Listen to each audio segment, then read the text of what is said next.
naisugo si Jesus sa iyang mga apostoles nga buntugo nato ang kalibutan. Maunay atong usas mga missions ang pagbuntog sa kalibutan, dili ang pagpaulipon sa kalibutan. Lingi ay mong tupad. Kumusta man karon, ulipon o nabuntog ang kalibutan? O kinsa maning mga ulipon sa kalibutan, kanang mahadlok nga mobiya sa kalibutan. Ulipon gud, di jud ka kabiya. Kana bang mahadlok kang masakit, mahadlok mamatay, mahadlok motug-an sa tinuod, mahadlok daghang kahadlok. Wahi kagawasan. Mao na si Kristo niingon siya, mianhi ko to set free the captives. Ug ang iyang pagbunyag mao toy timaan nga musugod nako sa akong pagsangyaw sa ebanghelyo. Kaning pagbunyag ni kuan mo tong niingon ang Amahan gikas langit, nalipay kaayo ko ninyo or nimo. Sa unang pagbasa niingon diri, kinsa may makabuntog sa kalibutan kadto ra sang nituo nga si Kristo mao ang anak sa Dios. Unya kay mutuo ganita nga si Kristo anak sa Dios, mudawat ta nga siya anak sa Dios, musunod gid ta niya. Gilingay mong tupad ina musunod ka ni Kristo. Musunod ka dili. Kanang wa mulingi, wa ginay klarong mosunod. Nya kung dili ta mosunod ni Kristo, siya raman ginakabuntog sa kalibutan og si Mama Mary, bago pa ganing nahuman ang atong vigil, no, nag Alliance of Two Heart Vigil ta. Nganong ato man gining pasidunggan silang duha, kay ang nakabuntog sa kalibutan duha ka buok, si Mama Mary og si Jesus. Si Mama Mary, tao nga tinuod, nagikan sa kalibutan. Si Jesus, Ginoo nga matuod, nahimong tao. Si Maria, tao nga tinuod, nahimong inahan sa Ginoo. Nag-abot na sila. Nabuntog nila ang kalibutan. Ngunang kita sad, makabuntog sa tas kalibutan. Unsa may unang buhaton, ayaw gyud og kahadlok sa pagbiya sa kalibutan. Na katulong lingi, nabiyaan lang gid ni natong tanan ha. Nabiyaan gid ni nato. Kanang imong naong, moabot yung panahon biyaan gid na nimo. Karon sige pakagtan-aw ana sa samin. Moabot yung panahon nga di na jud kaganahan mo tan-aw sa samin. Labi na gyud ug wa na kay pananaw. Kana bang mahanap na ba? Kanang sige nimong badlis anang imong kilay, moabot yung panahon nga di na ka makialam anang imong kilay. Kanang imong buhok, sige hanimog pakulor, moabot yung panahon nga wa na jud kay pakialam sa imong buhok. Labi nagma-paralyze na ka, stage 4 cancer na ka, mga wa maginang imong buhok. Ana, abot yun kanang imong bana, igihan pa kay kastanan karon. Moabot yung panahon nga di na gani ka kailas imong bana. No, kadaghan diyang di na kailas bana. Kinsa man ka, ako imong bana oy. Ikaw di ay. Kinsa imong nga, kada bang nangaliso ng utok ba? Kay kung saan ang sakita, kadang Alzheimer, Alzheimer.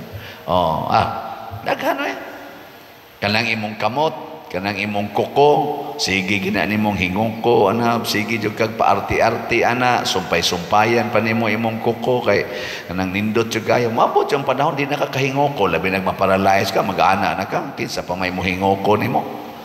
Ikaw makahingoko pa kanimo, ganahan pa ka magsumpay-sumpay ng imong kuko nga kuko naman ganyan mong tudlo.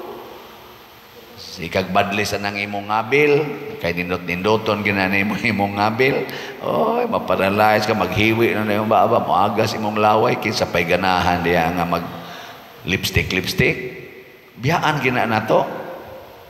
Kana imong balay, pinangga kay na nimo imong balay, no? Pinangga kayo, igihan pag yung kay kastanan, ay musod, tanawag maglinog. Niya, muliki na imong mga haligi. Mukrak na ba? Oh, di nakaganahan mo puyo diha. Nya kanang dili na to gusto adto na tapadong. Nawa ka na imong silingan nga pobre kayo, di man jud ka gusto ana. Tanawa ang imong balay og matamukan na sa mga bagyo kana mga kahoy, di ba kabuang kag sangpit imong silingan, imong palimpyuhan imong balay. Kadto mga kawatan, kadto mga standby, moy kugihan kayo manguha ng imong mga luwason ka ba? Manghangyo kanila kanang imong mga kargahonon, mo yang kana mga standby mo imong karga na.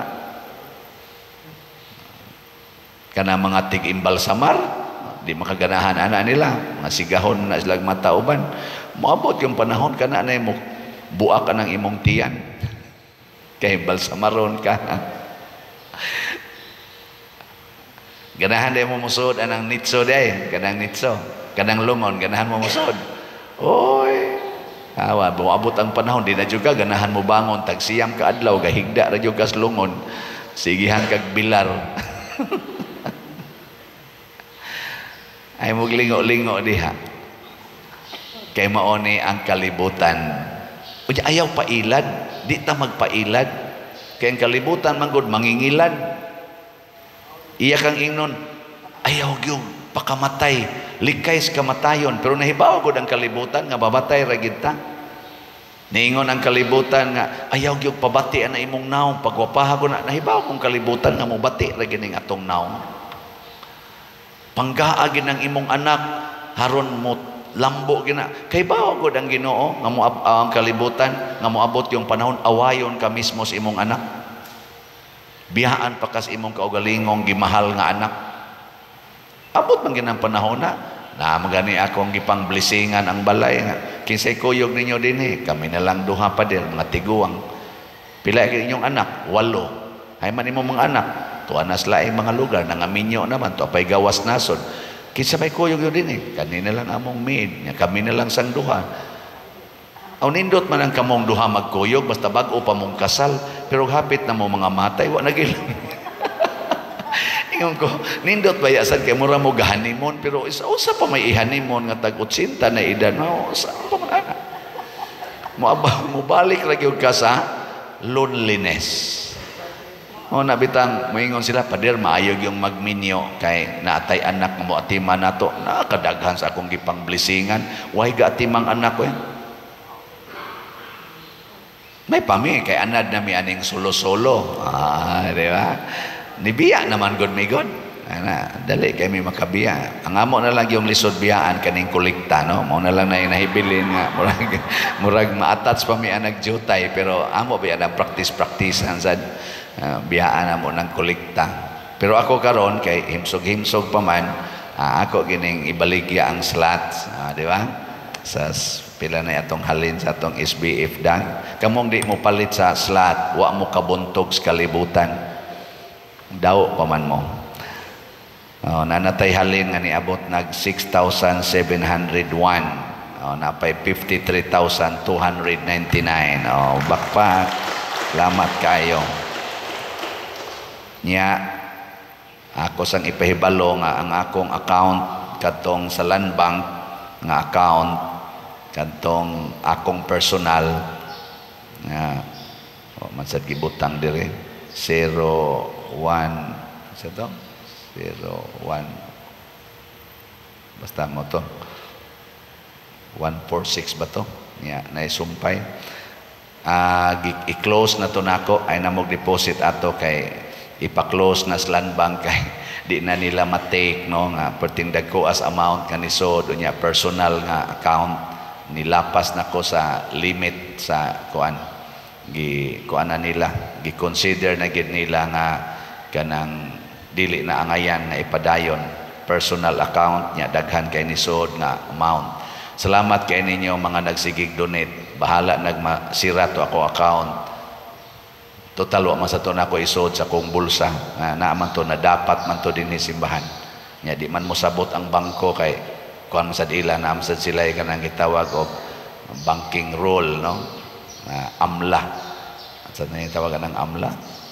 Anti-money laundering law. nahimo na kong money launderer. Kay personal account ya musod milyon-milyon di na namada niya gikan sa tibuok kalibutan, di na matabang. So i-close to nato niya, magpabili na lang ang atong account nga kaning 4082000165 anhini sa atong kaning konsolasyon mo ni atong Paris account nya po paning joint account karon among suwayan nga i-convert ni into parish name. Karon upat pa mamikabuk ani, ako, Sister Hinara, Brother Boy Romelito Mantuhak ug si Bernardo Jacobi. Mao ni upat mikabuk ani kuan signatories. Katong ako ra usa. So kani madadara ni ilan ning gidawat pero tong usa murag di na. Nganong ingon ani man ang atong kadaghan sa mi-donate dinhi. Awlingya sa kanimong tupad, ni donate na ba na imong tupad? Nakapalit na nag-slot. Ako sige kog hangyo nga dako pa man atong bayronon dire. Palit lang tag 1 slot kada semana, kada pamilya. Kamong mga mituo nga maoni ang paagi aron ta maluwas ang pag-donate dinhi sa simbahan. Kining pagpalit og slot og nituo mo nako kay ako nituo masagyog ko ani nga paagi kinis Ginoo aron mulambo ta sa atong pagtuo, palit mo og slot kausa ka slot kada semana, kada pamilya, 500 pesos lang. Siya ro di gyud mo ka spend og 500 pesos para simbahan isip pamilya. Ing kapertig yung pobriha na mo pader, igo ra gyud ming makakaon. O gigo ra mo makakaon ay namog kaon kada semana. Igo ra mo makakaon ayaw namog kaon. Niya kanang budget ninyo sa kaon ipalit na og slot. Ikapader mga matay mi, ikamatay mabuntog nimo ang kalibutan. Pero hadlo ka mamatay, awa ka kabuntog sa kalibutan. Ing kagrabiha sa daan na pader mura naman nag-among-among. Tanawa si Jesus ang gikahimutan sa amahan. Namatay siya o gipatay. Unsay tubag? Namatay o gipatay? Gipatay. Ni sokol o wa mo sokol? Ngano wa man siya mo sokol? Nga naaman ta siya gahom. Naaman ta siya mga anghel. Ngano wa man niya ipapatay? Naaman ta si San Miguel Arcangel. Ngano man siya musukol sa nagpatay niya? Iyang gipakita nga kining kamatayon sa kalibutan maoday ni ang atong pagbuntog sa kalibutan.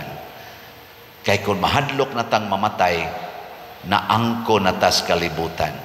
Mahadlok na tang mo give up aning atong mga bahandi sama anang kwarta, nabuntog na tas kalibutan. Muna ang sugo ni Kristo atong batanon nga dato nga gusto mo sud og langit, ang katapusan niyang gipabuhat, ibaligya ang tanan mong katigayunan ug ang halin ihatag ngadtos mga kabos aron maangko nimo ang gingharian sa langit. Nya ang kanunay gi-highlight ni Kristo sa iyang wali ug sa iyang kinabuhi, bulahan kamong mga kabos, inyo ang gingharian sa langit. Unsay gipuy-an sa mga santos, kaning atong tanang santos nga gi-intron sa altar, isip mga modelos pagtuo sa pagbuntog sa kalibutan. Unsay ilang gipakita? Ang pagbiya sa ilang bahandi ug pag-maintain sa ilang virginity, purity, and truthfulness sa kinabuhi. Mao na siya. Sige, lingi ay mong tupad bi katapusang lingi. Ing na mokumit ka o usa ka slot kada semana. Ing na kano pangutan-a. Pangutan-a ba? Nawa gyud mo lingi ang uban, bahala na mo diha ha. Sige, manindog na ta.